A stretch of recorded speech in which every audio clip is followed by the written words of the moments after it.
Harry, welcome back. How you doing, sir? I'm good. How's it going, Nick? I'm good. I'm good. Look, the sun is shining. I've been on a golf course today. It's my brother's birthday, and we've finally got some decent weather. So Yeah, it yeah, looks really sunny there. It's not it sunny is. much here. No, it's been absolutely beautiful. Well, to be The fair, garden is full of colour, and it's birds are singing in the morning. It's good. we had a really good bit of sunshine at the weekend, though. And actually, on Saturday, it was. Don't know if you know Alexandra Palace. You know Ali Pali? You must have Yeah, heard of it. yeah, paddy paddy. So Yeah, the it's been darts. around for 150 years. So it's their 150th year anniversary. So they had like this big festival at Ali Pali. So I went down there with some of my nieces and my sister and brother-in-law and a few other friends, Nice. and hung out there. So it was really, really good. Listening to live music, getting some food, sitting on the grass, grounding myself, all of There those. you go, mate. Everyone's getting outdoors. We went to Exmouth Beach, spent the day at the beach, went to Exmouth, put on like a party in the parks, live music, chilled outside, getting all the vitamin D coming through. And yeah, it was good. Family time in the sunshine. It was absolutely El Ramo, like absolutely heaving at the beach. You can imagine suddenly everyone comes outdoors. I think it's felt a little bit like a mini recovery from the pandemic where suddenly everyone's outdoors again. Everyone's been Oh, so cooped up with the terrible weather we've been experiencing. It was like first opportunity everyone's flocked to where I live and come out to the sea. So yeah, it's been good. I think it's been much needed. yeah, I mean the sun is, and I think I know you wanted to talk about change of seasons and things like that, and maybe I guess we're heading into summer now in earnest, with it being June tomorrow. Is it June summer or is that still spring? But either way, it's a change of season. And I was thinking this when I was out on Sunday in Camden with a friend of mine, that when the sun is shining, there is just so many more possibilities open to us in terms of what we can do, because you can sit outside, you can just sit we were sitting by the canal, and you're not in a rush to go anywhere, and you can wear a t-shirt, and you don't have to. And I cycle a lot, as you know, around town, and it's such a palaver in the winter because you have to have these jackets, waterproof, tuck your trousers into your socks, do all of that. In the summer, you can go shorts, t-shirts, don't need lights, you don't need all that paraphernalia. And the change of season obviously brings around that change of mood, and everyone feels much happier. And I know we've covered the beat model before, but as part of that, what's the part, the E elements, if you remember, fire. So we had air, water, earth, fire, and ether. So fire is all about sunlight, right? Sunshine, being outdoors, vitamin D. And I came to that conclusion, much like at this weekend, where I feel like actually when it's sunny, I feel happier. And when I'm out and about, I feel better. 100%. So that's something to do with health and well-being and mental health and physical health and everything else. And so A bit like you, I got out on my bike the first time in nine months. Cycled. So we went on Saturday. We went to a National Trust. It was nice. You know what? We got out. We decided as a family we'd go somewhere we've never been before. Took the dogs with us. Lucy drove. I cycled. It was the other side of Dartmoor, and it was good. It was like 55k ride to get there, which is nice. I've been on the bike for a long, long time. You feel a bit twitchy on the old TT bars. I've done that for a bit. right. Got there, really nice National Trust actually. A place called Park, Parke, just on the entry part point of going into Dartmoor near Haytor, Bobby Tracy way. It was a really, really lovely walk.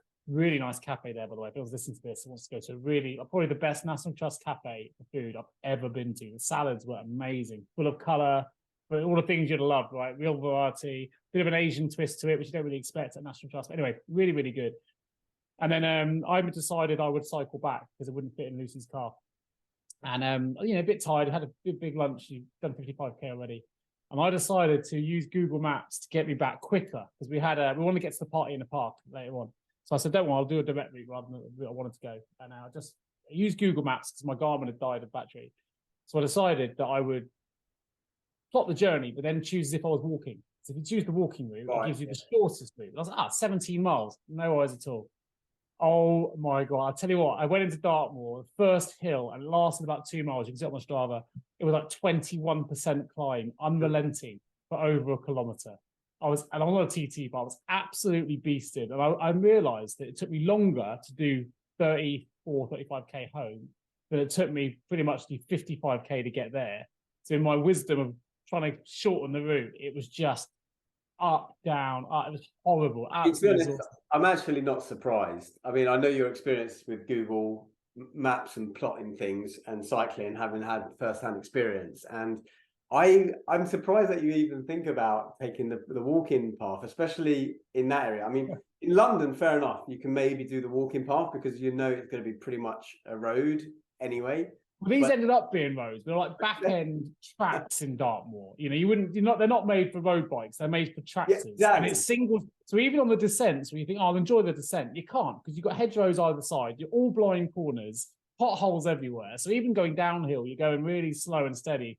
Any car comes the other way, you're kind of playing with your life a little.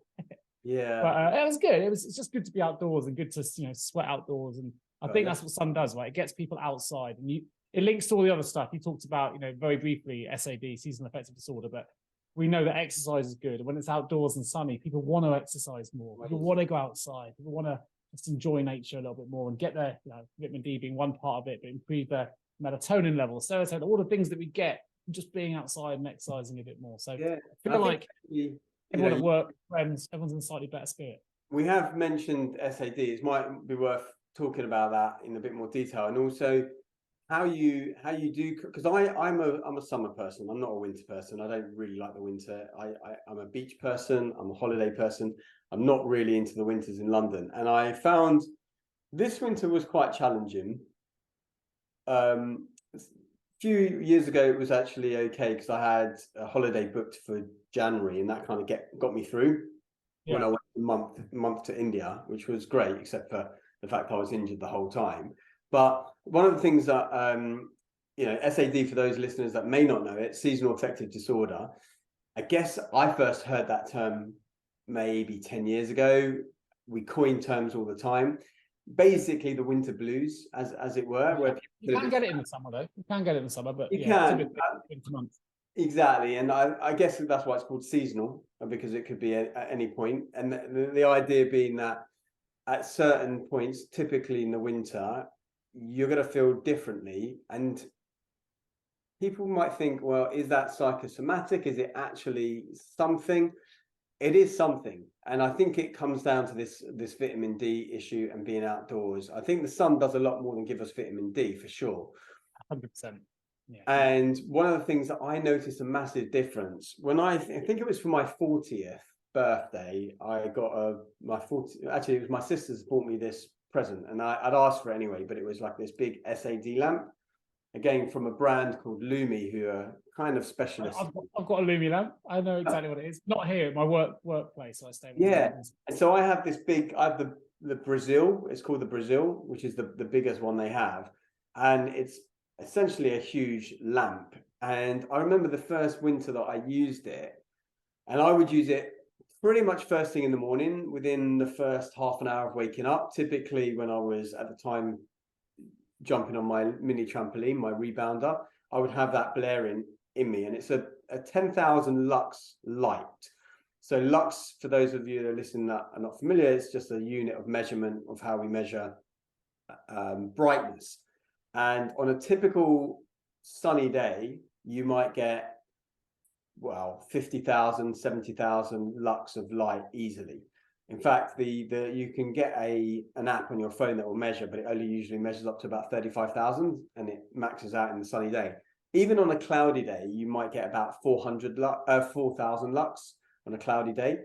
Indoors, when you're in your office building, at most, we're talking 400 lux, an order of magnitude different from a cloudy day, which is why it's really important, even on those cloudy days in the winter, to get out at lunchtime. Because if all you do is get on the tube or get in your car, drive to an office, spend all day under artificial light, then come home, and you might not see the sun until the weekend, or not only the sun, but the daylight until the weekend, that really affects you. And when I started using this SAD lamp, I'd have it on for 15, 20 minutes when I'm rebounded, and then for about an hour while I'm at my desk.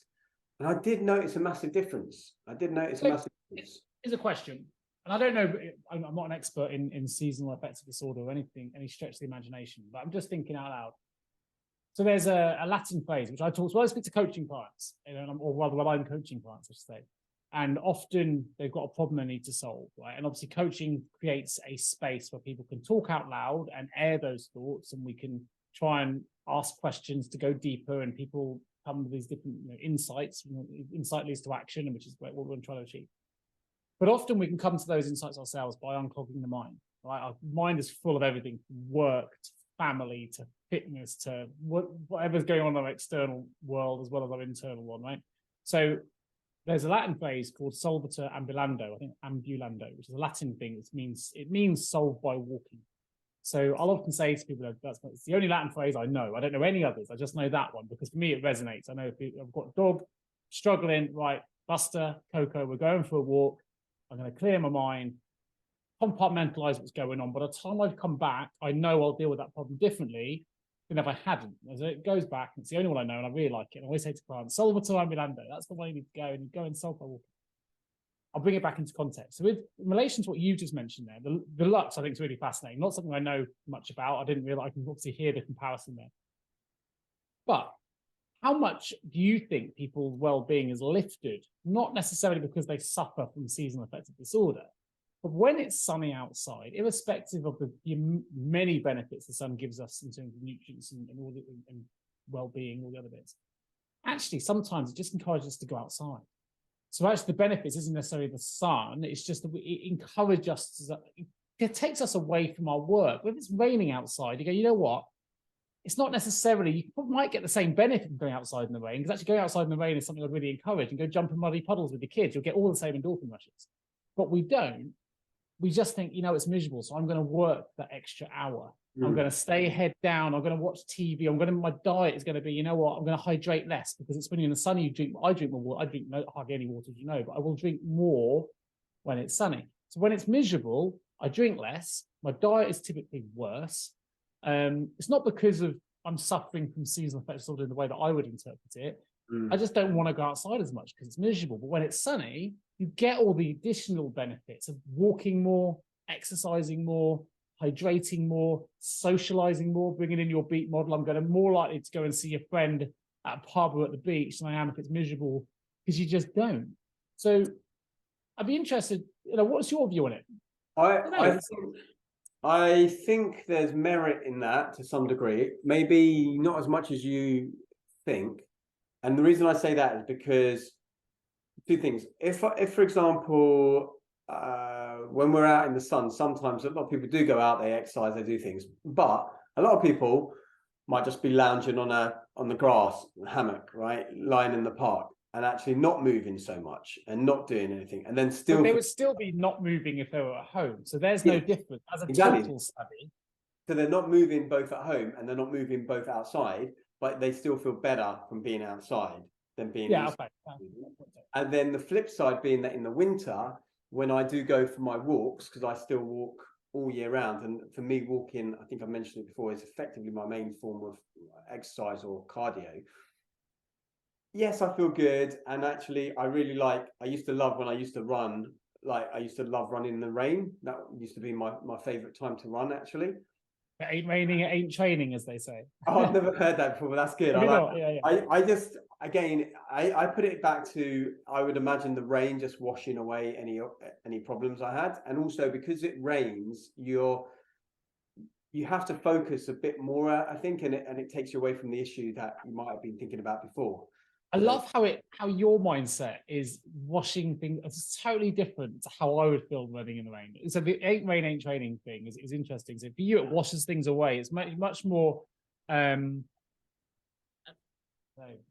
you're more in tune probably with your mind than I am in that moment. For me, when I'm training in the rain, I'm really proud of myself because I've got out. Well, I know most people are indoors, but actually I'm training in these conditions. This is about me getting fitter, me getting towards a goal or whatever.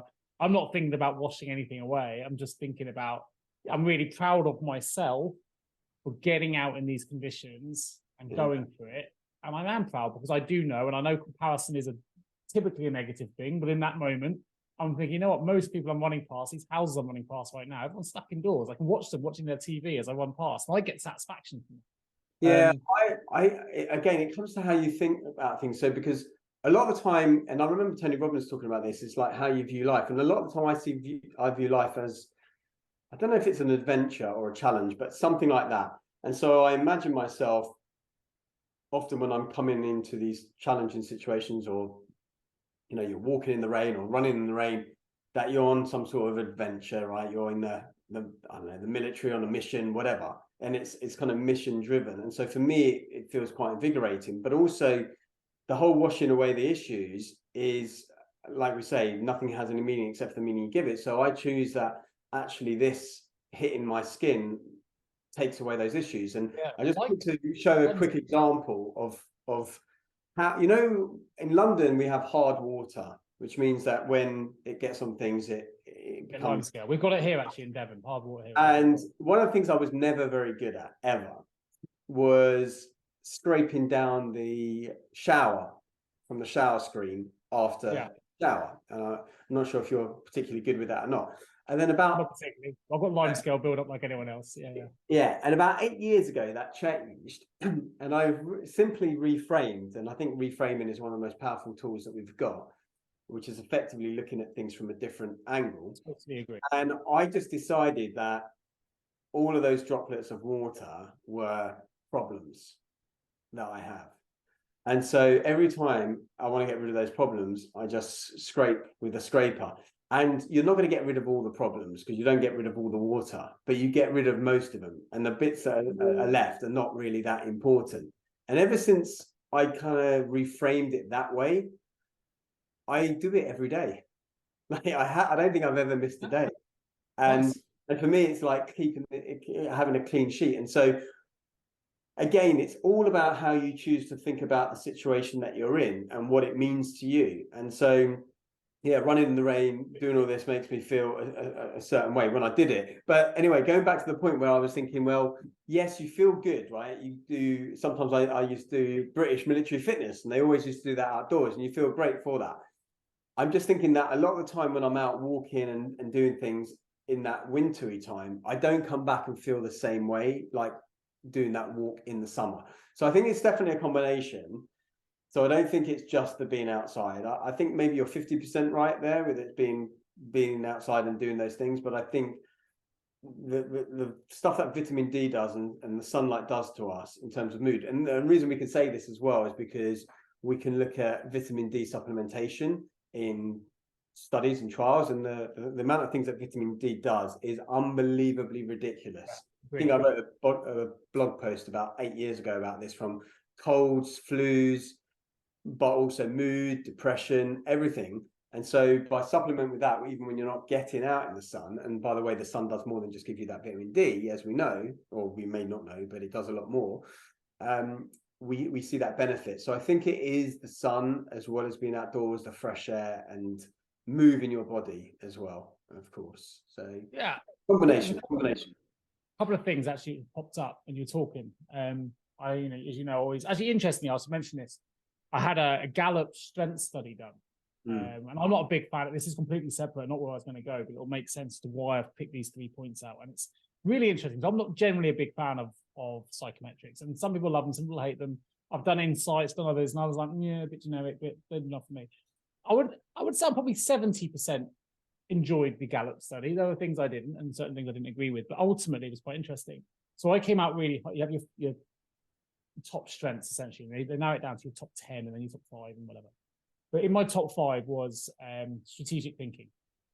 And what was interesting, and this is completely separate, and we'll come back here if you want to, or leave it for another day, but I'll say why I'm referencing it in a moment.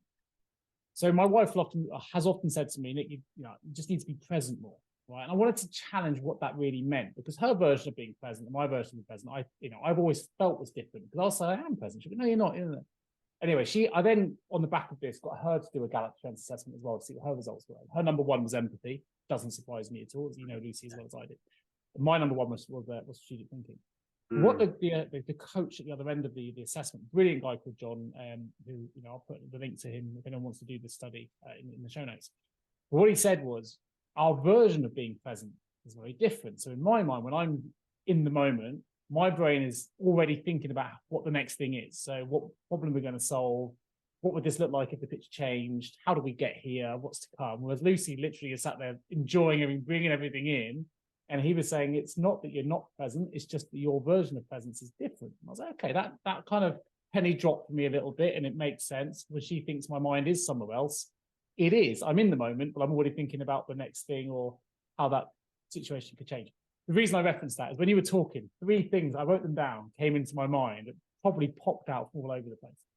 First one was the raining thing. It reminded me of a story, really sad story, actually. That I was at an obstacle course racing event, award ceremony years ago. This would have been 2015, 2016, probably. And there was a talk there the guy gave, and we were raising money for, excuse me, because I don't remember the child's name. It was someone I knew in obstacle course racing, not someone I was close with. But we were raising money for his son's charity, and his son has sadly passed away. He was a young boy. I think he died around 4 or 5 years old. And had obviously a rare condition, and unfortunately didn't make it. But what he was saying is, we'll come up to Christmas, and he gave us all, it's always stuck with me, and it links to rain, so I'm going somewhere with this. But what he said was, you know, when it comes to the Christmases and the birthdays and the parties, and if your parents just, you know, take this in, because it really hit me between the eyes when you're hearing this real time from a parent who's lost their child. He said that we got our son an Optimus Prime, really into Transformers. And we got this thing for Christmas. And it was great. And he unwrapped it at Christmas Day and loved it. And then 10, 15 minutes later, we wanted the next thing. So children work. So think of that mindset now, how they're always in the moment and then into the next thing. He said the memories that we have with our child isn't the Christmas presents that we work really hard to save for, and you give and you enjoy for that moment, and it's moved and on to the next thing. The memories we take away actually was at an obstacle course race, funny enough, where it was absolutely hammering it down with rain. Everyone's plastered in mud. We're making the best of the situation. No one really, my son didn't want to be there to watch. And we turned it around by literally just running and jumping in every muddy puddle we could find. And it was so emotional. Like everyone was in tears in this discussion room. And he, including himself, he was saying that's the memory you have. It's completely free. And the easy example would have been that day to not go to the race because it was raining, to not put my family through the rain and the mud of that particular day, right? Let's just stay indoors. We'll do something else. But we wanted to go. We made the decision to go. And it was one of the best decisions we ever made. And obviously it was relevant for the talk and obviously course race. But the memory, the strongest memory he had of having fun, and he put a photo on a slide in the back of the 2 of them. His wife had taken, they're holding arm in arm, jumping in a puddle, the splashes are going, broke the room. But he said, that's the memory that you want, not the Optimus Prime at Christmas. And then we need to do those things with your parents and whatever. But if you don't go outside sometimes in the rain, I was thinking of you when you were talking about the cleansing and the feelings you got, it just hit me. I hadn't thought of that probably for 7, 8 years. I think I mentioned jumping in puddles earlier, which kind of probably triggered the thought process. And I was like, wow, that's just come in. That was an experience that really hit me at the time. It's nice to be reminded of, but for the good side of it. But actually, sometimes the best things are free, and it's just in nature we can create those experiences. You bought a puddle for your kid, put it in front, it wouldn't be the same, right? That's something that nature gives us, and it's the circumstances around it. Second thing I thought about when you were talking was you mentioned reframing. Now we don't plan these talks, so I didn't know we were going to go down the reframing route. But I haven't mentioned to you, I was privileged to be part of a show by an amazing coach, a performance coach. He's trained Olympic gold medalist, Graham Ravenscroft. I've probably mentioned him on the show before. He's my coach as well, so we've got a good relationship. But he very kindly asked if I would do a Q&A, a live theatre, Corby Cube Theatre, so it holds up 300 people at the theatre. And first that was him talking about his new model, and the second that was me doing a live Q&A with him with live audience and talking about how his coaching experience and things he's done. Anyway, long story short, his new model is called Fireproof. And this isn't a plug, but the F stood for framing and reframing, which he said was the single most important part of any performance coaching model, was being able to frame and then, if necessary, reframe a situation. And you mentioned reframing being really important. I was like, I've just had a whole talk about this. Right between the eyes, you picked out something that I was... The whole chapter in my new book. Yeah. The whole chapter in my new book. And I think with reframing, what I want to say to some audience, because I know my mum listens to this show a lot, and she's kind of biggest fan, but also a bit of a skeptic when it comes to a few things. So, like I think I mentioned before, she believes like things like meditation is like sticking your head in the sand, right? And some people might hear reframing and go, "Oh, isn't that positive thinking or this, that, and the other?" And I say it's not, and I'm trying to work out, and I think this is the metaphor, the analogy that I gave in the chapter in the book that I've written, and it's effectively, you imagine you're in a house in a meadow on a hill somewhere, and all you've done is, and you've got a window behind you, and all you've done is you're looking outside that window the whole time. You see a certain view, that's it. And then if you move to the door or to another window in your house, you're seeing the same thing, but you're seeing it from a different angle. And it's not that suddenly you're making up what is outside and you're changing what's outside. You're seeing the same thing, but from a different angle. And I think when we think about it from a house perspective and physically doing it, it makes sense, right? I'm looking out my window here, I see the street like that. If I go to my next room, I'm going to see the street at a different angle, and I'm going to see something different in that picture. And that's what reframing is. And I think for me, reframing has been one of the single most powerful tools that I've employed over the last decade and a half.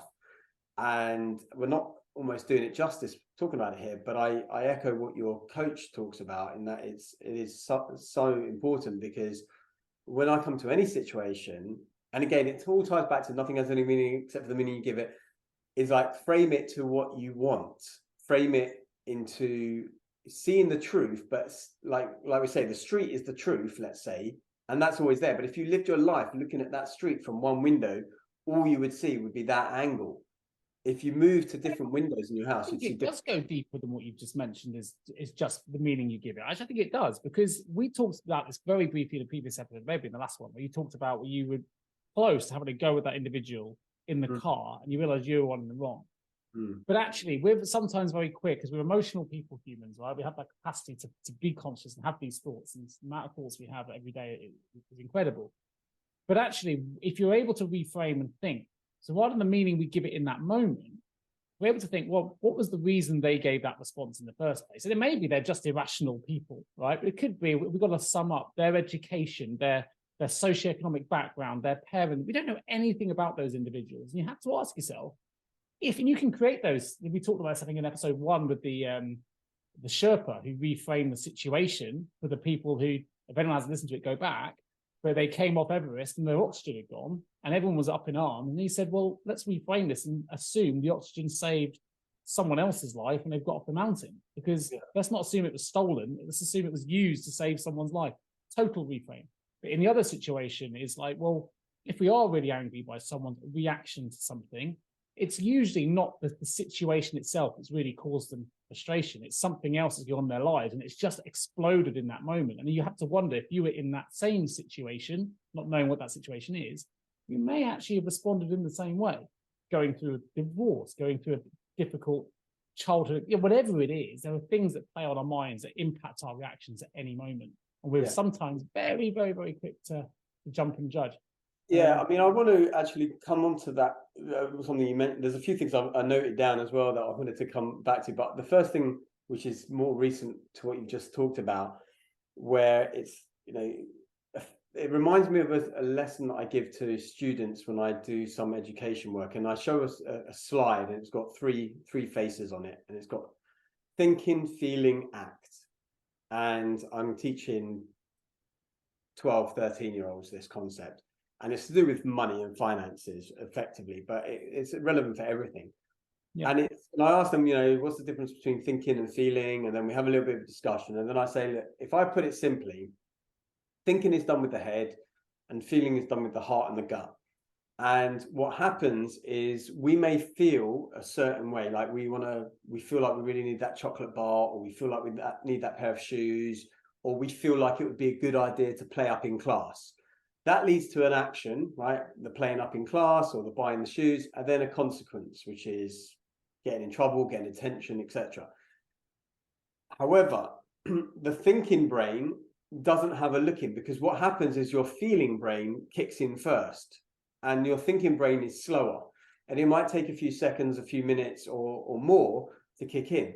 So we act on our feelings a lot of the time. And I'm saying it's not right or wrong to act on feeling or thinking, but we need to allow both to have space to breathe. And so let's say we see that chocolate bar, or we see and we feel like we need it. I'm not saying you don't get it, but what I'm saying is that you allow 5 minutes, 10 minutes, whatever it is for your thinking brain to kick in, so that you can then act in the way that works for you. And what happens is that thinking and that feeling, there is that space. It's a bit like the stimulus and response. If you're familiar with, so you have a stimulus and you have a response, but they don't happen at the same time. There's always a gap. And we talked about this before and how to widen the gap, and things like mindfulness, meditation can widen that gap. And effectively in this regard, it's allowing the thinking brain to kick in a little bit quicker than the feeling brain, or at least pausing before the action happens. So the feeling happens. Pause, take the breath before we act. Pause before the action, and you allow that thinking brain to kick in, because it might be a few minutes or a few hours or whatever, but you act. That's why I think it was it Abraham Lincoln or Benjamin Franklin or whoever it was. I think it was maybe Abraham Lincoln. His strategy when he was going to have a go at his generals back in the war and everything, he would write the letter and then he wouldn't send it for 24 hours. And a friend of mine at work used to have an automatic delay on their email of 5 minutes or 10 minutes. So they would send an email and be stuck in the outbox for 5 minutes, because not because they would say something they don't want to, but they may have made a mistake, and that's what they do. But what it gave that person an opportunity for is to allow that thinking brain to kick in. And I actually do want to cover, I want to lead that into somewhere in a second, which is about the gut, which I think is effectively the second brain, the gut and the heart. And I said before we started recording about HeartMath. So I want to... I don't know what HeartMath is. So let's get to that in just a minute. But two things I wanted to highlight. One is, and it'll link to, you'll know the year because you studied astrophysics, right? So I'm assuming you'll have the knowledge. You were talking about looking outside, and what we see is what we assume is real. And because that's what our eyes are telling us.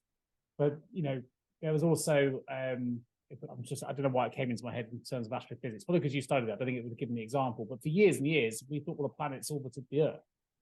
And that was fact until suddenly we realized it was the sun. And it's like, oh, and that changed everyone's view, because the calendars didn't quite work. But we'd make them work. They used to literally change the calendars to make them fit. And they just sort of cut a bit of December off to make it work.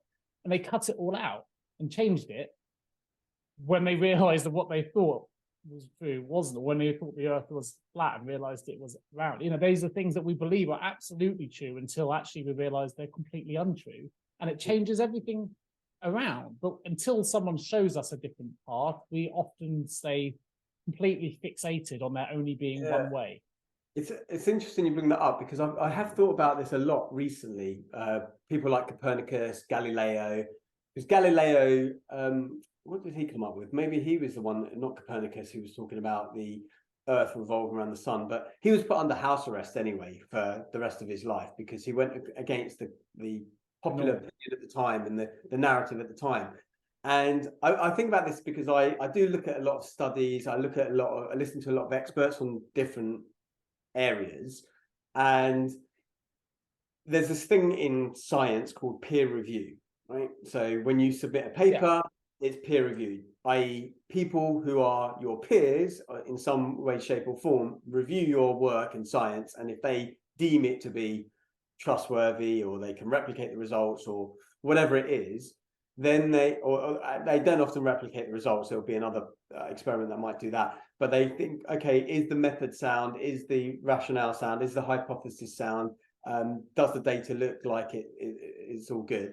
And then it gets peer reviewed and it goes into a journal and so on. And I remember hearing a couple of years ago that the problem is that in science, real step change doesn't happen from those people who are all thinking the same. People like Galileo went against the norm. People like Einstein went against the norm. People like Copernicus went against the norm. And so if their stuff was peer reviewed, it would be shut down. And it was shut down because it was peer reviewed, and they were like, no, that's not the way it is, because that's what we say and that's what we've always believed and everything else. And they go under house arrest and they get their reputations tarnished and everything else. And so it's just funny, because I think like real change happens from those outliers who are prepared to go against the grain and go against the norm, and not be so entrenched with the popular narrative of the time. Because we're linking your thinking and feeling bit. It usually comes from somewhere innate. Something is telling us it's not right, and we have, some people are compelled to act upon that, and some people are not. Some people experience life purely based on their external circumstances and what they're told, and they'll follow their echo chambers to reinforce that view without really you talked about the feeling comes from the gut, not from the mind, but they're obviously they're closely connected. Those that really have that compelling belief they need to challenge or speak their truth from whatever's coming inside are usually those that, for whatever reason, they can't really be stopped. They're just compelled to make change. I thought was really interesting with your thinking example, and it's a Michael Neal quote, but I talk about it a lot because I just really like the concept of it. Because every feeling we have or we experience is always in the shadow of a thought. So if you think, I want those trainers, and then we feel, I can't have them, or, oh, I can buy them, I've got money. And the whole feeling and experience around that initial thought is different. Someone walks into a room, we think something, we make an instant reaction to it, changes how we feel about that person. But it's always secondary. So we're always living in that shadow. Yeah. So if we can change those shadows, we can change. I just think the whole thing is really interesting. I mean, so I think that gut and mind connection. The gut and mind, I do want to come to for sure. I think one thing I wanted to say is that even in science, and I don't claim to be a scientist, I studied science at A-level in university, but to come up with a theory, and by the way, science is just theory. There's no real absolutes or proofs. It's just our best guess, to be honest. You come up with a hypothesis, and then you test that hypothesis through conducting an experiment and prove it to be true or not, or true as far as we can tell it's true. But the word to get to the hypothesis, we come up with something, and usually that's a gut response. In that, I think if we did this, this would happen. Let's design an experiment to test it. But where did that come from in the first place? That came from a gut instinct. And we sometimes dismiss this idea of gut instinct, but yet when we're in business, and I'm not professing to be in business or an investor, but let's say you see Dragon's Den. A lot of people watch Dragon's Den, and they're looking at the entrepreneur, and the numbers look good, the product looks good, or whatever. And then the investor might say, my gut is just telling me no, right? My gut's saying no. There's something intuitively smart about the gut, and I did want to get onto this. I'm going to have a look at here's the book that I want to talk about as well, called HeartMath Solution by Dr. Childre and Howard Martin. But the gut and the heart do have effectively what are brain neurons, or we have neurons all over our body, not just in the brain, and we think that the brain is the thing that's driving the decisions. But what's been proven is that there are more messages going from the heart to the brain than the other way around, which is quite interesting. And what HeartMath is all about is, firstly, it's a really good stress reduction technique, which I'll give you one of the tips there. But effectively, we are electromagnetic beings, and we have and if I was talking to you 5-6 years ago, I think this would be a more challenging conversation. But like we talked about offline, you've developed a lot in the last 5 years in terms of understanding your concepts. Starting with that book we talked about, that Marcus Aubrey was probably the first book I read. Yeah. I started my thought process, but then reading Dale Carnegie and Michael Neal and different books have kind of led me on that journey into the world of coaching. I wasn't a qualified coach then. So one of the things that I was learning from this book was that we all have an electromagnetic field around us. Now, the brain has a field. If you imagine a field coming out from the top of your head and then going round and coming in from the bottom of your head, it's like a torus shape is the shape it makes. And it extends maybe about a foot away from you. But the heart has a field that extends 8 to 10 feet away from you. And our heart fields are constantly interacting with one another. It's like sometimes you can go into a room and you get a feeling, you get a weird feeling that there's something like, I don't know, is there animosity in this room? Is there something like that? You get a strange feeling, or a good vibe or a bad vibe. And that's because our heart fields are interacting with each other and actually directly affecting each other. So what happens is, if you imagine a sine wave or an oscillating wave, a frequency wave, let's say your heart puts out some kind of wave like that. Yeah. When you are feeling in a good state, gratitude, love, connection, you have a very smooth wave. The frequency that's being emanated from your heart is very smooth. When you are in fear, jealousy, anger, frustration, your wave is very jagged, very up and downy. Okay. And what they've been able to study, they've done so many amazing studies here, and they're able to show that a person's heart wave can interfere or can cross over with someone else's and affect that. So not only does it affect the heart wave, it affects the head wave as well. So let's say you're in a state of frustration and you're around people who are like very jagged heart patterns, effectively, and you go into that and you've got that smooth wave. If you're not really strong in that wave, you're going to start to feel their waves effectively. It's going to start to jagged your wave a little bit, and actually what happens is the heart and the head becoming coherent with each other, so then the head will marry up with that and it'll be a very jagged wave, so you'll start to feel a little bit stressed and anxious and everything else.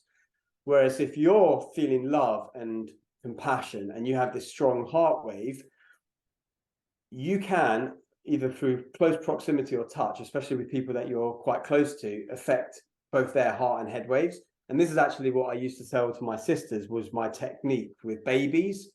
Babies are super sensitive to picking up on things. And you might know this being a parent yourself, that let's say you left the child with a babysitter, and then when you come back, the child's sitting, suddenly they wake up, they just sense you, right?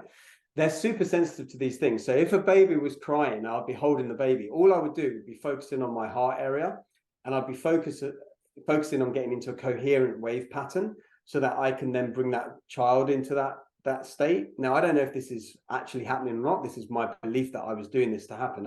And there's certain evidence from books like this that suggest that that's a reasonable assumption.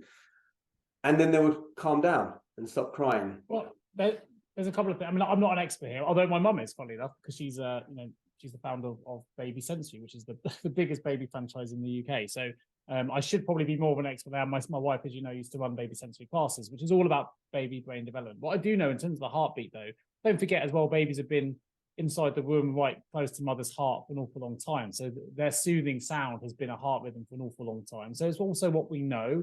And there's always comfort in routine. There's always comfort in what we're familiar with. So there's a bit of a heartbeat there. But I think what's really interesting, two things that came to mind when you were talking. It's brand new to me. I don't know anything about HeartMath, so I won't ever claim to. I think your observations with the babies is an interesting one, because when we link that to well-being, I'll say well-being is innate. When we're born, we don't have all the layers of stuff that clogs our mind with all the different challenges and problems that we layer it with. Babies' well-being, they only want a couple of things. So when they wake up in the middle of the night, I know from my mum's guidance, if you like, often they cry not because they need anything beyond security. They need to know you're still there. It's a survival mechanism. Is someone going to come to me? Yes. Oh, good. My parents still here. I'm safe. I can settle again. So we have, otherwise they're pretty happy most of the time, children, and they become more complex when we start to layer them with social media or the other challenges, which are all external typically. So if they want to go back to their root, their heart, their gut, the things you're talking about there, we can do that, but it can be a really challenging journey. Now, I know we talked about this actually earlier on, and I love my parables, but there's a really famous one that most people may well have heard of, which is a professor who's studying Zen, wants to learn how they can become more Zen, and goes to a Zen master and says to them, I want to know how I can become more Zen, and I've been studying this, and I've done this, and I've read this, but I'm just not feeling that feeling of enlightenment you seem to have. Anyway, the Zen master says, sit down and enjoy a cup of tea with me. And sits the professor down, and he starts to pour a cup of tea. And he keeps pouring and the glass starts spilling over, and tea's going all over the floor. And the professor says, stop, you're absolutely decimating that cup of tea. It's going everywhere, it's spilling everywhere. And the Zen master simply says, like the cup of tea, first we need to empty the cup.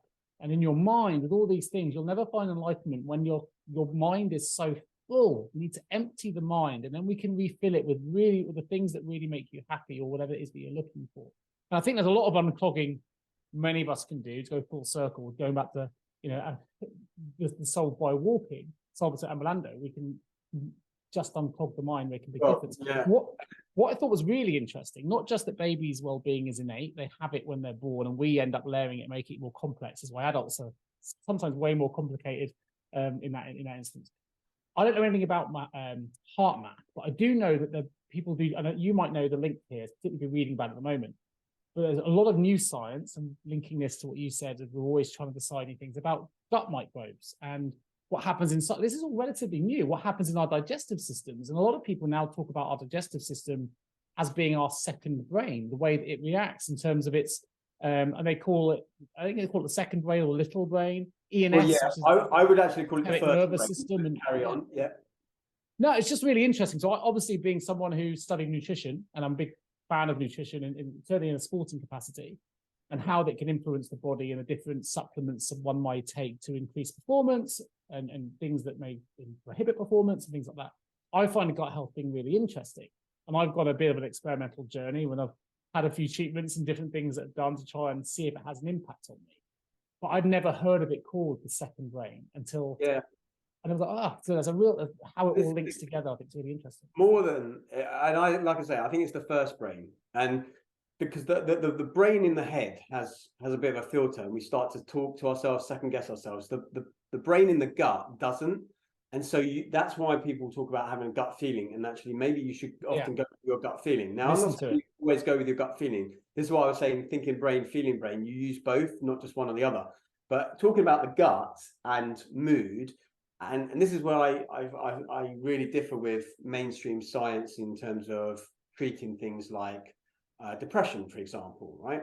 So depression often is thought as being, and I think this is now starting to be dismissed a little bit, but about a serotonin imbalance or and everything. And I think it's now being shown that SSRIs don't work in the way that we expected, like selective serotonin reuptake inhibitors. 90%, 95% of the serotonin, where is that produced? It's not in the brain. No. So I know this. Yeah. Where is it? Well, actually, people don't realize we talk about our digestive system. It's where we absorb all our nutrients and where we release all our enzymes and where everything lives. So if that's not optimized properly, then we don't get to release the right hormones. We don't get the right things into our system. We don't absorb the right nutrients. If you're looking at treating like a low serotonin or depression, and you're not looking, and I know depression is a big topic, so we're not going to go into it, but if you're not looking at those things, the gut, right, the immune health, right, your immune system is in the gut. And so if you're not focused on that, you're not going to have a strong immune system. But going back to your example of the cup, one of the things that, where you can't fill the cup with stuff if it's still filled with other things, the way I often analogize that example, and going back to walking, is people will say you've got to walk a mile in someone else's shoes, and I say, yeah, but in order to walk a mile in someone else's shoes, you have to first take yours off. That means in this metaphor, the shoes are your beliefs, your preconceptions, your baggage, everything else. And a lot of the time people are trying to walk a mile, they say they're walking a mile in someone else's shoes, but they're actually trying to still wear their shoes. Same shoes back on. Yeah. Sure. And it doesn't really work. So that's kind of what I wanted to say on all of that, really. Some of my experimentation, I mean, I can't remember. My wife actually got this for me for a birthday present, right? I don't think many wives get their husband, but I had a chronic irrigation treatment a while ago. Yeah. But we're going to talk about sleep on a later episode, but I've suffered from insomnia all my life, and it was something that people talk about, the link between gut health and sleep. And yet sleep, typically we think about being in our brain and our mind, and yet it's the gut that can have a really positive impact. So I had the treatment. What also was interesting, which got me on the kind of start, the wheels turning in relation to gut microbes, and well, not to the level that you have, but there's an interest there for me. I didn't realize how new sciencey it was. But actually, the first thing they gave me after the chronic irrigation treatment was all the good bacteria to replenish the thing they've just cleaned out. And you think, I didn't even know that I had to do this. We see that in the adverts out there for various brands promoting stuff. But actually now I do take a supplement daily that hopefully improves my gut health with the amount of good bacteria that goes back in, that helps with that absorption of enzymes and the absorption or release of enzymes and the absorption of nutrients. I just thought that was really interesting. And by the way, I'd recommend the treatment. It's an interesting one. Well, you wouldn't be surprised to know I've done that many times before. I didn't know you had actually, but it doesn't surprise me. No, it doesn't surprise me. I haven't actually done it for a few years. So I've done lots of different things. I've done what you'll call colonic irrigation or colonic hydrotherapy. So you go somewhere and to not put it too bluntly, for those, water goes up and stuff water comes goes out. up where normally things are coming out, and so you have to allow and relax and allow something to go in there, and someone massages it out and things come out and all of that. But one of my first videos on YouTube, so if you go onto my YouTube channel, which is The Thought Gym on YouTube, I think if you search by the oldest video, one of the oldest videos, around 12 years ago, I went to Thailand and we did one of these detox weeks fasting. And as part of that, we had to do twice daily self-administered colymers. A colymer is somewhat similar to a colonic irrigation, but effectively what you have is a big bucket with about 2 liters of coffee and about 10 liters of warm water. It's hanging up, and you have a colymer board, which you rest on the side of something and in the toilet. And you have to self-administer this tube up where the sun doesn't shine, allow for this to flush in and out, in and out, in and out. It doesn't go as far as a professional colonic irrigation. And you do that twice a day for like 7 days. And I actually did lose, and obviously I wasn't eating as well for a week, but I lost about 7 kilos, which mostly didn't come back for years later. But on the last treatment, you have a special, effectively good bacteria concoction that you're putting up there, because that's where it needs to go, right into the gut, not going past the digestive system and losing out things. Because you had me at coffee. You had me at coffee. Yeah, and so you have that, and there's another one called an enema, which is similar to a colymer but slightly different. But rest assured, if you do watch the video, I'm only showing you the before and after. I'm not actually showing you me doing. I mean, you may have heard with the NHS, may call it cutbacks, may call it other things, right? But doctors now are prescribing less, certainly in my case, insomnia-based medication. We're trying to recommend other therapies like CBT, right, as an example, particularly with those suffering with depression, or, again, not taking that course here, but even people with bowel problems. We're talking about gut health. 30 to 40% of the population will struggle at some point with some kind of bowel irritation. And I think it's really interesting that now doctors are starting to recommend CBT therapy for bowel-related problems, because they're understanding that that's how our mind works, and how the two, whichever way it's the first brain, second brain, or the other way around, how they talk to each other, because those therapies can help. And I think that's really interesting. You know, I don't know where I sit with it, with CBT in relation to that, but it's obviously. I think it sits well because, like, for example, I say to people, even if, like, when you eat, when you're stressed, your food is digested. Well, it's not really digested. It's digested in a very different way than if you eat when you're relaxed. So if you're really stressed and you're eating a nice healthy salad, it's actually not going to be absorbed in the same way as someone enjoying their Big Mac, for example. And you're better off having the Big Mac and enjoying it than eating the stressed out salad to some degree. That's a bit of an extreme example. But the point I'm trying to make is that when you're stressed, you effectively go into fight or flight.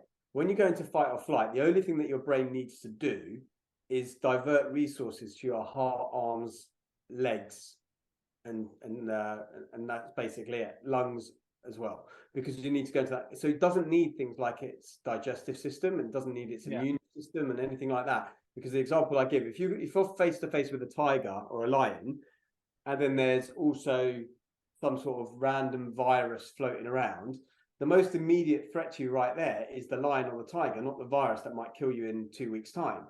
And so what he says, look, if I don't survive the next 5 minutes, it doesn't matter what's going to happen in the next 5 days. So I need to divert everything I can to get out of this situation. So nothing that doesn't need to work is going to work right now, including my digestive system, my immune system, and all of that. So when you eat when you're stressed, you're going to have more issues, which is, and by stressed, I mean, it could be as simple as reading your emails whilst eating, or even sometimes watching TV, which is. But there's a huge amount. People can Google it. There's a huge amount of evidence out there that links the microbiomes and good bacteria and the things we take on, and our mental health.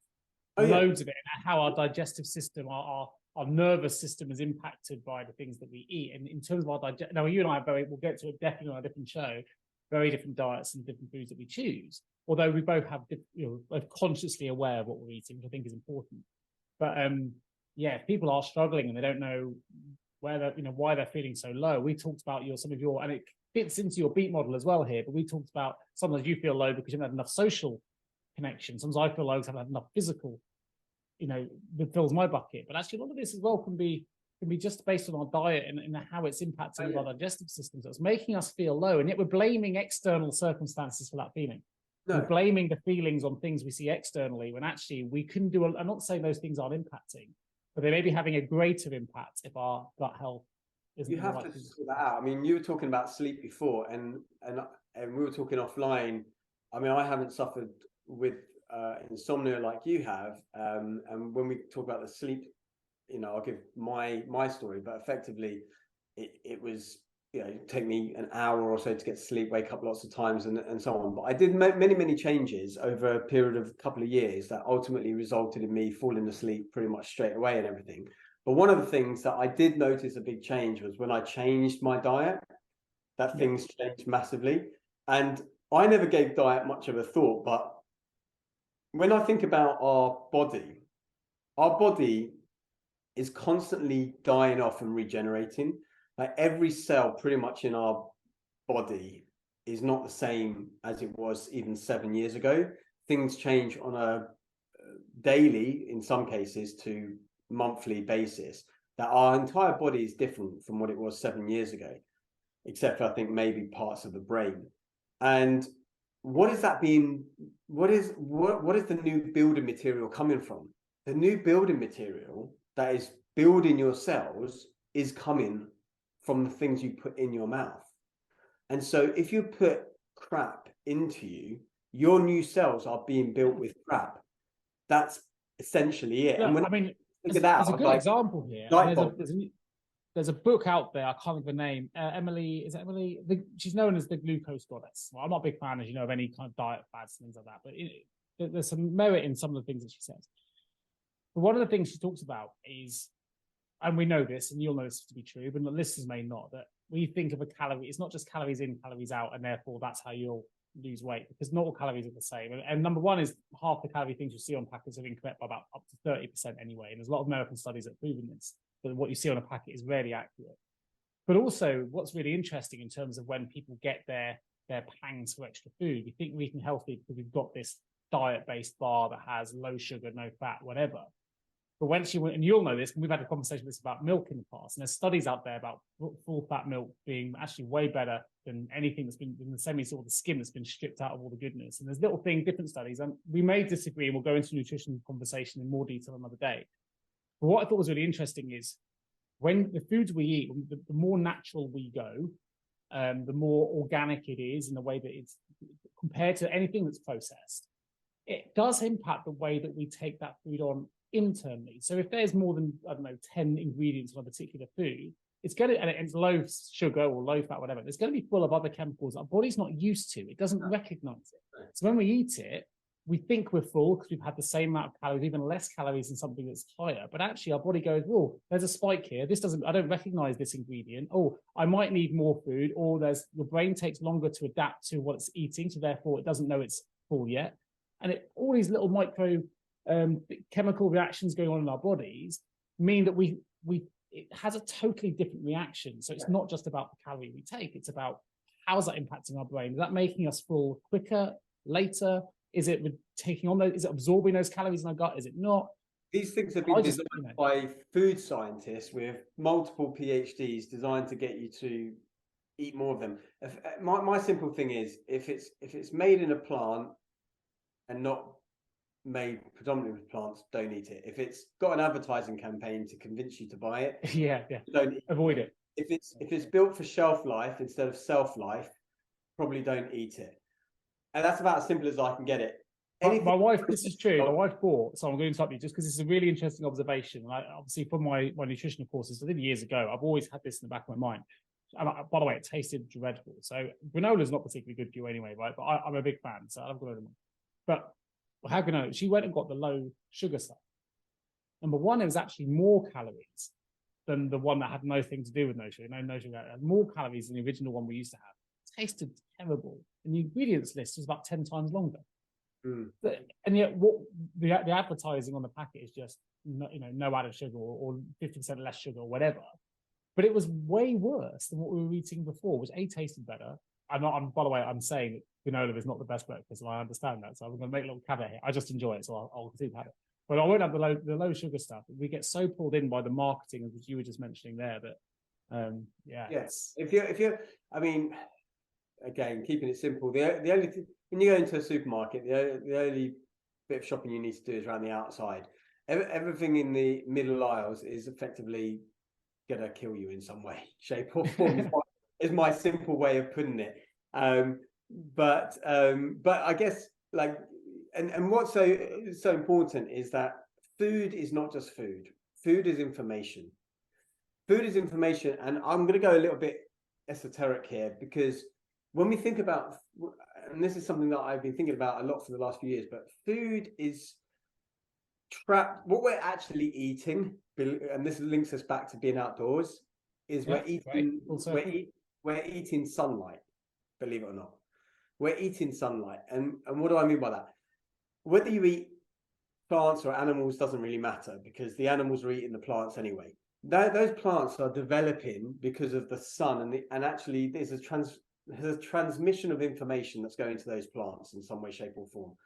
And you're eating trapped information. And when you're eating processed, ultra processed rubbish, you're having bad information put to your body, effectively. This is as simple as I can put it, even though this sounds a bit wacky and a bit out there.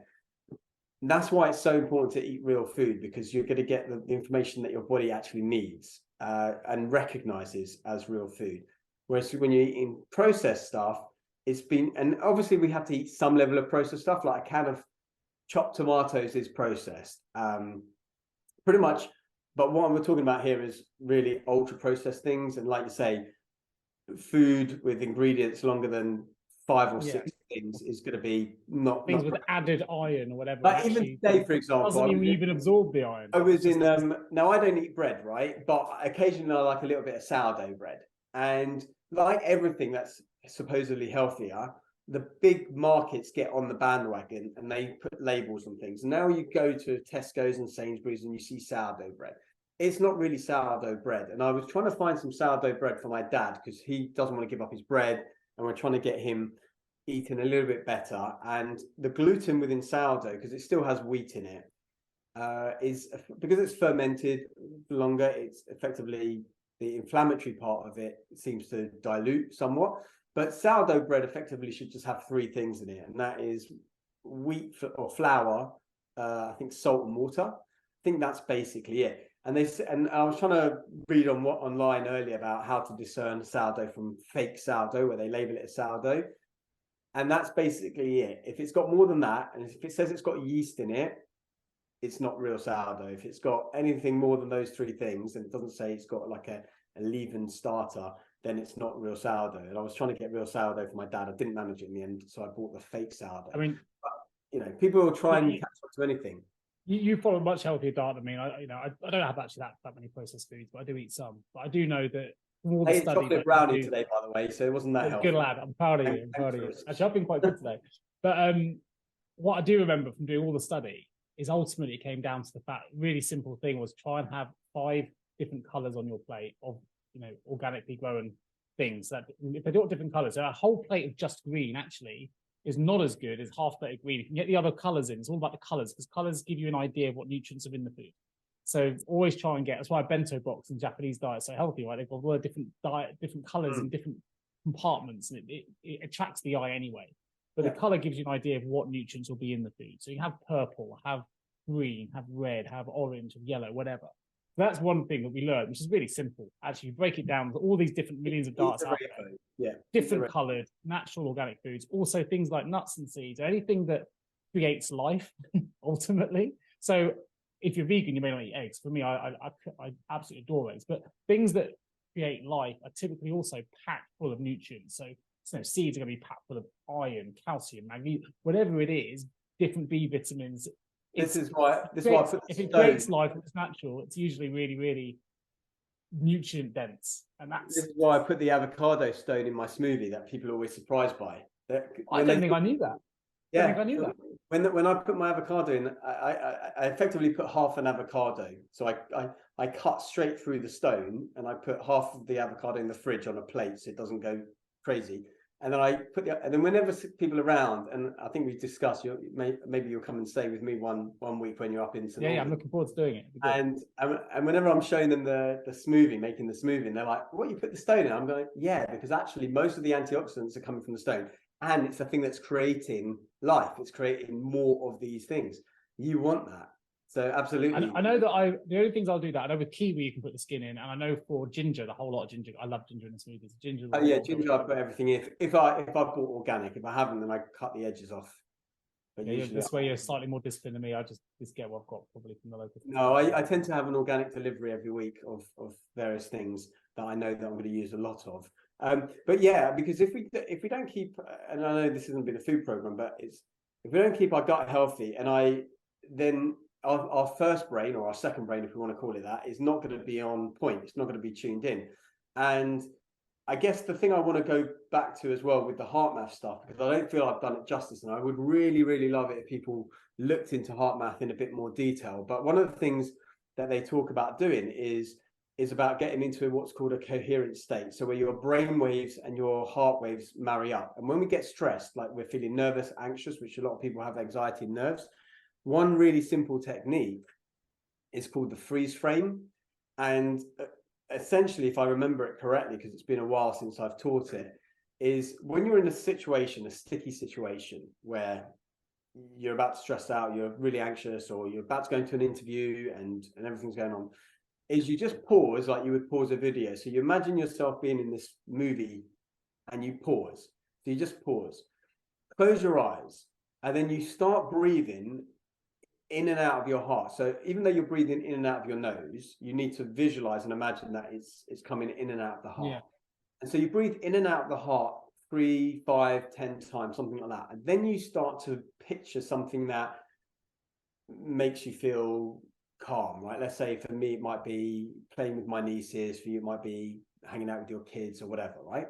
So you picture that, and then you just allow your gut to create an answer for you.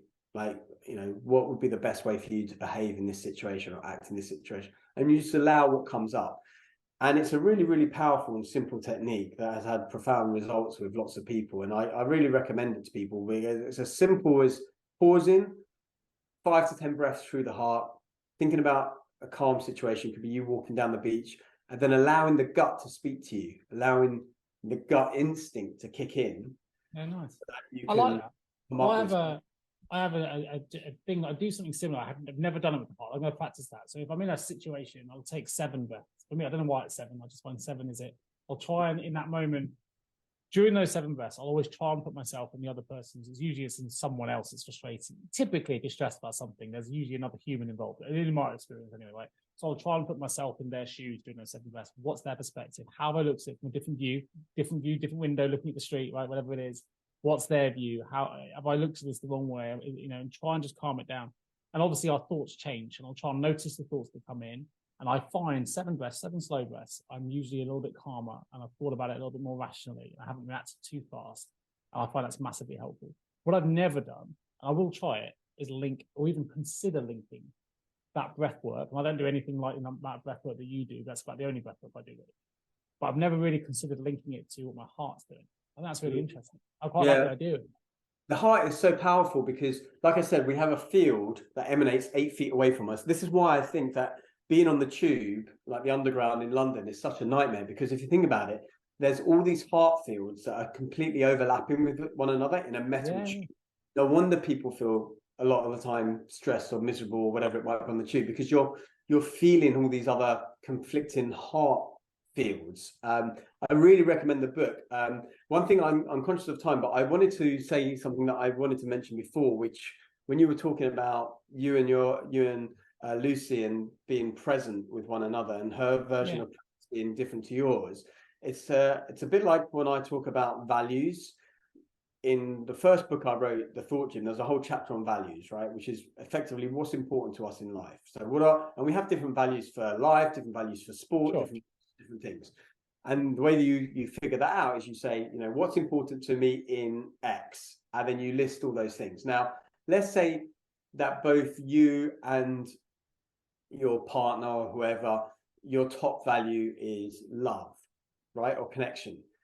That still doesn't mean that you're going to think the same way about it. And what's underneath that is the belief. So what is the thing that has to happen in order for that value to be met? So for example, if both of your values is connection or love, for one person, they believe that to feel connected to another person, they need to hold hands and spend at least an hour a day with them or whatever.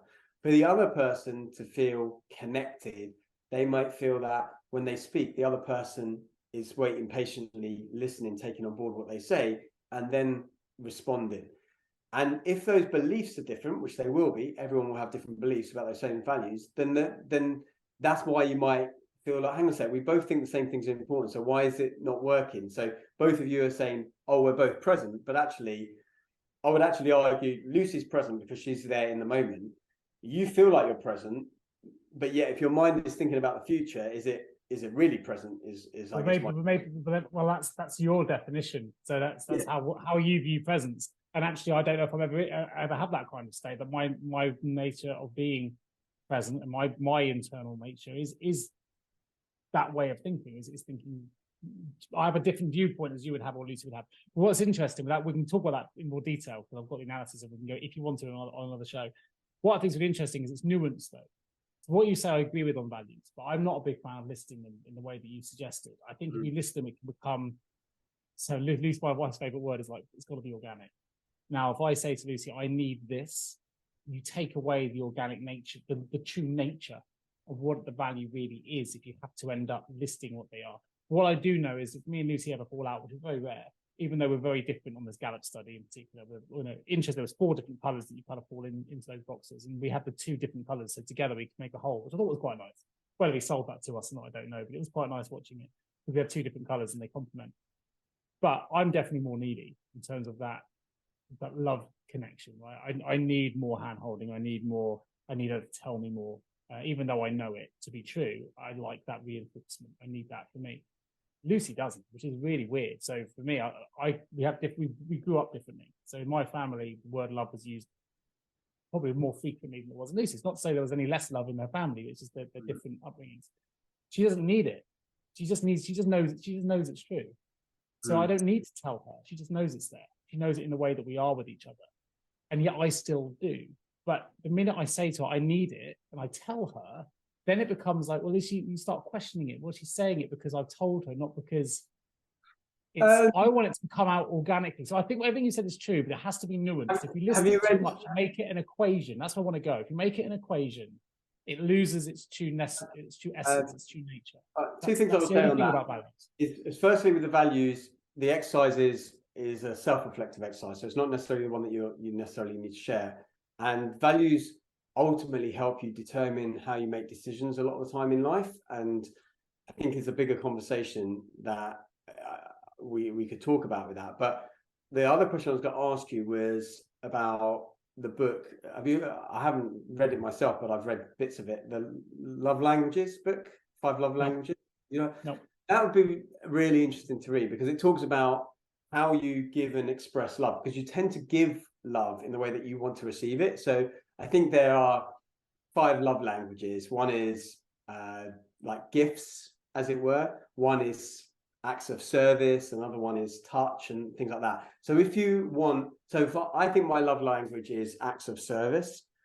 So how do I know that people love me is through the things they do rather than them holding my hand or hugging me or saying it. And I remember this before I knew about love languages, because when I was with an ex-girlfriend years and years ago, this is probably almost 20 years ago, and this is back when I was a big meat eater, by the way, when I realized that she really cared about me is because one day I saw her in the kitchen and she had never done this before, because she was, I think the religion was Jain. It's like a Hindu religion, so they don't eat meat and things like that. She was in there, and I think she was on the phone to her friend because she was like trying to figure out how to cook sausages and bacon, and she was making me this big fry up as part of a Valentine's thing or whatever it was. I think it was Valentine's morning actually. And then in that moment I thought, she must really love me or care for me because she's doing these acts of service. Or another time when someone came to surprise me at the airport and all of these things. Whereas if you don't know that, if for example your partner needs you to tell them all the time that they love you, but you're always doing it by acts of service, and they say to you, well, you never tell me that you love me, you never like say all this stuff, and go, but I think I'd find do that. I think I'd find this book quite difficult. I need Lucy. I need that from Lucy, but actually, I think love is interesting. Looking it back to science, you can't really measure it scientifically, which I think is fascinating anyway, right? We know it exists, and yet we'll easily dispel God because we can't see it, but we won't dispel that. That's another thing. But I think love is part of our true nature. So I think for you realized it because you needed that validation. But that was still your own thoughts dictating the feelings behind it. She would have done that irrespective. That's just part of her true nature to be doing that for you.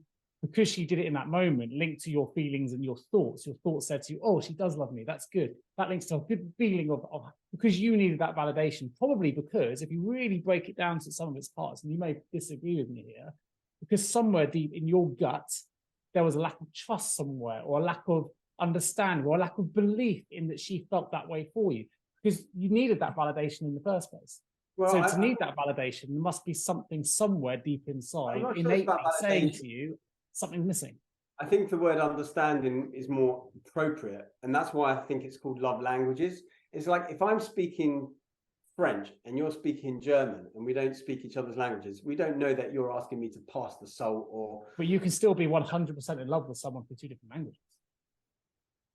Yeah, you're still in love, but the point is, if you're not communicating well and you're not communicating the way the other person needs that communication, you're going to have a cross dialect thing going on. That's the point. I just think if it doesn't mean that love doesn't exist. It goes back to the organic bit. If you have to fight that hard to find that parity, that communication agreement, I think it's probably doomed to fail before you start. People have found love who don't read a PDF summary.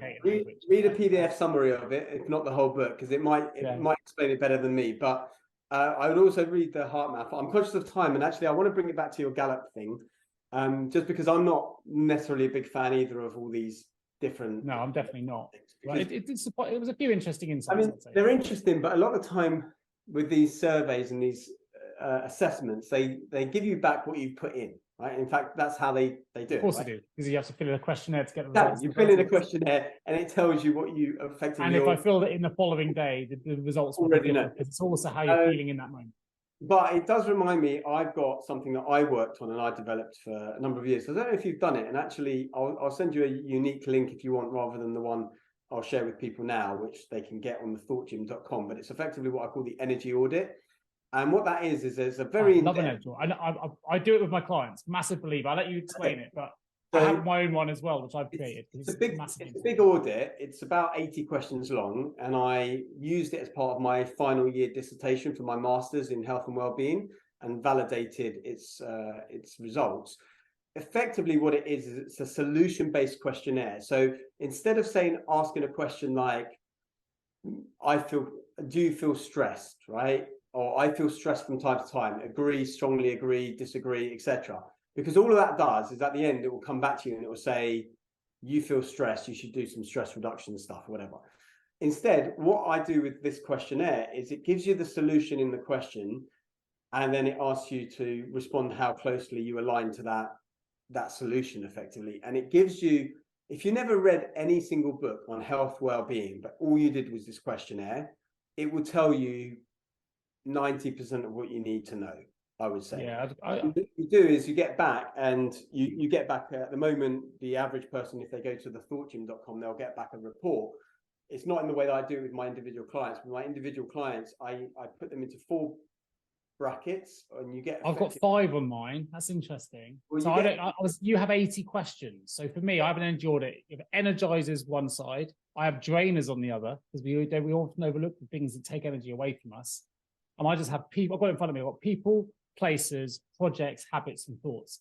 Put that on one side, those that give you energy, those that don't, and list those things down. Send me yours, because I'd like to see yours, and I'll do mine. The way I do it with clients is, the reason it's 4 buckets is because each bucket, and roughly 20 questions per bucket, is to do with the Beech model: brain, elements, activity, tranquility. Sure. So if you each of those 4 have got roughly 20 questions, you end up with 4 pie charts at the end.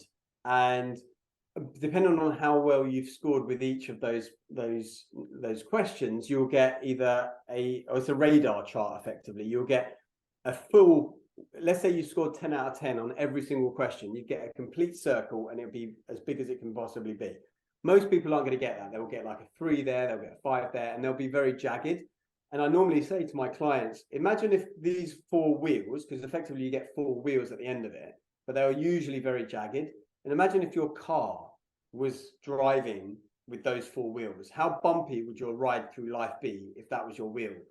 And it really opens people up. So I'm happy to send you the private link, because this one I have to do some. Yeah, send it over. I've already emailed you the questionnaire. Oh, perfect. So I'll send you the link that I've got. It takes me a bit of work to formulate it, but effectively gives you what you need to work on, or what you could work on, in order to find more energy, vitality, and so on. And it will give you the solution in the question, rather than asking you something that will then just. Well, it may be that you can make the one I've sent you available on your website as well for people. But what I'd say is, and yours is obviously way more complex than mine. If people want to have a quick, and obviously the good thing is we're both 100% aligned on how important these things can be, right? We've got things that give us energy. We've got things that take energy away from us. For me, I'd list the people that give you energy, the people that give it away, the places that give you energy, your happy place, the places that don't, the projects you're involved in that do, the projects that don't, the habits that do, the habits that don't, and the thoughts that do, the thoughts that don't. I've sent it to you. Very, very simple. Nowhere near as complex or as detailed as yours, but yeah, mine is very different. You'll see. But it will take about 20 minutes for mine to fill out. You just have to read the questions, pick between 1 and 10, and then when I get round to it, it takes me a little while to get the results. You are more scientific in the way you do things, to me, let's be fair. So well, yeah, because I was able also to show that clients that did that and followed those things, especially with coaching, they had up to 200% increased energy over 8-week period by. So I think that's the difference. You're monitoring the impact in terms of energy percentages. So when I'm coaching clients, it's probably a slightly different thing, because I'm getting them to, it doesn't really matter. What the key thing is, we're both aligned on this can be a really powerful exercise to do. So whether you get it from Harry's site, or if you want to make mine available, I'm happy to do that, or contact me and I'll send you the energy order I send to clients. It can be really helpful. But conscious of time, we've rabbited on. We might have to we've gone on and on. Harry. Because I think we started in one space and ended somewhere else. We never know where it's going to go. We've talked about gut health, nutrition, 2 grains, and sun and HeartMath solution. I do recommend people, if they want a book to read, check out the HeartMath solution. Really, I'm gonna try that, because I do the 7 breaths. I'm gonna try and link it to my heart. And there is a lot of phenomenon out there. Maybe there is. I haven't Googled this to understand, but I always find it really interesting that for women, that if you're in a community of women, the menstrual cycle eventually comes together. I think that's just things we don't, and maybe that is understood. I haven't looked at the science behind it, but as something that I know happens, I think it's these are the things, right? We can come in tune in very clever ways. Our bodies. We're all connected. We're all so connected, and I mean, this is a bigger topic. But one thing that, and we don't really talk about COVID and pandemic stuff here, but one thing that COVID, I think, taught us all is we're all connected through the breath. Like, we are literally every time we breathe in, we're breathing in like 100,000 atoms of Marilyn Monroe and JFK and things like that. It's really crazy when you start getting into this. But COVID, if anything, it taught us that we're all connected through the breath, because we were sharing each other's breath. That's the whole reason why it spread, right? Was it Newton's law, where energy never goes? It just goes from what it moves on, doesn't it? No energy stays constant. Maybe that's. We'll get into another conversation. Maybe we'll leave it there. It can neither be created nor destroyed. It's just transit moves on. So the energy that Marilyn Monroe had is still in the ether somewhere being used. Yeah, I mean, I can go into quantum physics of it all. I find it all fascinating, all this stuff. So do I. Yeah, this is good. Well, listen, this is good. It gives us lots of stuff to talk about in future episodes. Harry, conscious of your time, sir, thank you. It's been good to have a chat. I don't know how we whistle stop round what we had today. We've kind of, I just enjoy chatting. It's nice. Go and enjoy that sunshine. It's getting dark where you are. It's past your bedtime. Yeah, my lights are dark. If you're watching this on the video, that hopefully will be posted at some point, you'll see it's nice and dark now where I am.